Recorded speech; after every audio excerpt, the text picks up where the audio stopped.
ഇന്ന് ഓരോ മനുഷ്യരുടെയും ജീവിതത്തെ അറിഞ്ഞും അറിയാതെയും വെർച്വലി നിയന്ത്രണത്തിലാക്കി മാറ്റിയിരിക്കുന്ന ആഗോള ഭീമനോട് നമ്മുടെ സുപ്രീം കോടതി നിലപാട് വ്യക്തമാക്കുകയാണ്.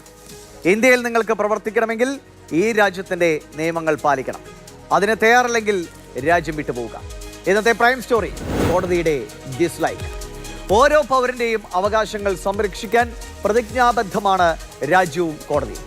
അതുകൊണ്ട് തന്നെയാണ് പൗരന്മാരുടെ സ്വകാര്യ ഡാറ്റ മെറ്റയ്ക്ക് കൈമാറിയ വാട്സാപ്പിന് 213 കോടി രൂപ നേരത്തെ പിഴ വിധിച്ചത്.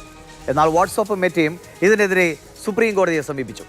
ഈ അവസരത്തിലാണ് ഈ രാജ്യത്തെ നിയമങ്ങൾ പാലിച്ച് മാത്രമേ നിങ്ങൾക്ക് ഇവിടെ പ്രവർത്തിക്കാൻ കഴിയൂ, അല്ലെങ്കിൽ നിങ്ങൾക്ക് രാജ്യം വിട്ടു പോകാമെന്ന് നമ്മുടെ സുപ്രീം കോടതി വ്യക്തമാക്കുന്നത്.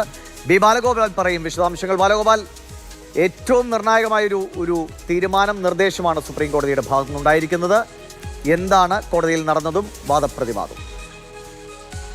ദിവിഷ, ഇന്ത്യ അമേരിക്ക വ്യാപാര കരാർ സംബന്ധിച്ച അന്തിമ തീരുമാനമായ ദിവസം തന്നെയാണ് സുപ്രീം കോടതിയിൽ നിന്ന് സോഷ്യൽ മീഡിയ ഭീമനായ മെറ്റയ്ക്കെതിരെ ഇത്തരത്തിലൊരു വലിയ വിമർശനമുണ്ടായിരിക്കുന്നത്.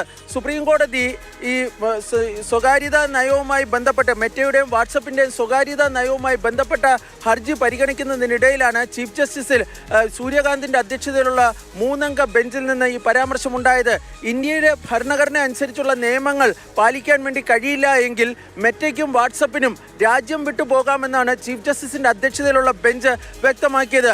2021 വാട്സപ്പിന്റെ സ്വകാര്യ നയവുമായി ബന്ധപ്പെട്ട ഒരു കേസിൽ കോമ്പറ്റീഷൻ കമ്മീഷൻ 213.13 കോടി രൂപ ഇവർക്ക് പിഴയിട്ടിരുന്നു. അതായത് ഈ ഡേറ്റ ഷെയറിങ്ങുമായി ബന്ധപ്പെട്ട വ്യവസ്ഥകൾ ലംഘിച്ചതിനാണ് ആ പിഴ ഇട്ടിരുന്നത്. ആ പിഴ ചോദ്യം ചെയ്തുകൊണ്ടാണ് മെറ്റയും വാട്സപ്പും സുപ്രീം കോടതിയെ സമീപിച്ചിരുന്നത്. ഇന്ന് സുപ്രീം കോടതി വ്യക്തമാക്കിയത് ഒരു കാരണവശാലും രാജ്യത്ത് ഈ ഡേറ്റ ഷെയറിംഗ് അനുവദിക്കാൻ വേണ്ടി കഴിയില്ല എന്നാണ് വ്യക്തമാക്കിയത്. ഇന്ത്യൻ നിയമങ്ങൾ അക്കാര്യത്തിൽ കൃത്യമായും വ്യക്തവുമായ നിലപാടുണ്ട്. ആ നിലപാട് നിങ്ങൾക്ക് പാലിക്കാൻ വേണ്ടി കഴിയില്ല എങ്കിൽ രാജ്യം വിട്ടു പോകാമെന്ന് ആണ് ചീഫ് ജസ്റ്റിസ് പറയുകയും ചെയ്തിരിക്കുന്നത്.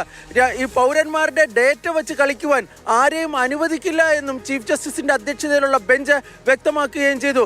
ഈ മെറ്റയുടെയും അതുപോലെ തന്നെ വാട്സപ്പിന്റെയും ഒക്കെ ഹർജിയിൽ വിശദമായ ഉത്തരവ് ഫെബ്രുവരി 10 പുറപ്പെടുവിക്കാനാണ് ഇപ്പോൾ സുപ്രീം കോടതി തീരുമാനിച്ചിരിക്കുന്നത്. സ്വാഭാവികമായും സുപ്രീം കോടതിയുടെ ഇന്നത്തെ പരാമർശങ്ങൾ കൂടി കണക്കിലെടുക്കുമ്പോൾ ഈ കമ്പനികൾക്ക് നേരത്തെ കോമ്പറ്റീഷൻ കമ്മീഷൻ ചുമത്തിയ പിഴ സുപ്രീം കോടതി ശരിവെക്കുവാനാണ് സാധ്യത എന്നാണ് കൽപ്പിക്കപ്പെടുന്നത്. ഞാൻ നേരത്തെ പറഞ്ഞതുപോലെ തന്നെ വ്യാപാര കരാറുമായി ബന്ധപ്പെട്ട കാര്യങ്ങളിൽ അന്തിമ തീരുമാനമായ ദിവസം തന്നെയാണ് ചീഫ് ജസ്റ്റിസിന്റെ ഭാഗത്ത് നിന്ന് ഇത്തരം ഒരു വളരെ ഗൗരവമേറിയ ഒരു പരാമർശം ഉണ്ടായിരിക്കുന്നത്. ഏതാഗോള ഭീമനായാലും ഈ രാജ്യത്തിന്റെ നിയമങ്ങൾ തന്നെയാണ് പ്രധാനമെന്ന് വ്യക്തമാക്കുകയാണ് സുപ്രീം കോടതി.